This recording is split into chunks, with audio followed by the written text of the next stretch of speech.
I completely agree with what you're saying. You like to, and I could tell by a lot of your posts that you really do get into a lot of the content.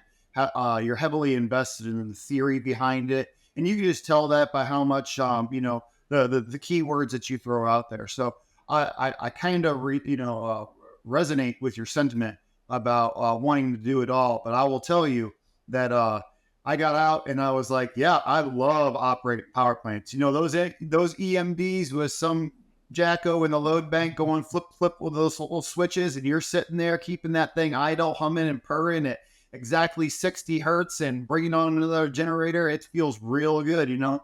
But unless you have the exact niche focuses in this industry, you're not going to be able to hit all those. This is one of those industries where really you are. I mean, you can have a good spectrum, but if you try to diversify too much, you're going to be a jack of all trades and a master of none. And so I learned that really, early on, and I was like, well, you know what? Why do I focus on the stuff that I know that I am good at, and let's just see where it goes a little bit. And so, as a NETA tester, I started stepping back a little bit from the generation side unless I was called upon because of my experience. But I focus a lot more on the NETA side of it. And at the end of the day, usually that pays better too. So there's always that perk as well.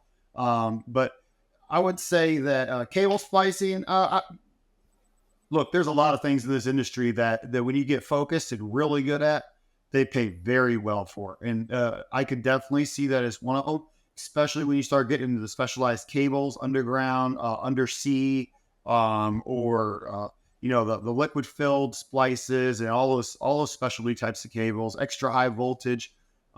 Relay testing is always a good pay, and commissioning work, anything that's high level tech. Like if you just need someone to go out there and do insulation resistance on some equipment, I mean, I could teach all kinds of guys how to push a button and write down numbers. So, if you need a guy to go out there and actually find the problem for a customer, or run into that situation where he ain't done this before, but his theory is back here and it's oh so big and it gets him through almost every challenge that he has, then those are the guys that end up usually doing very well for themselves.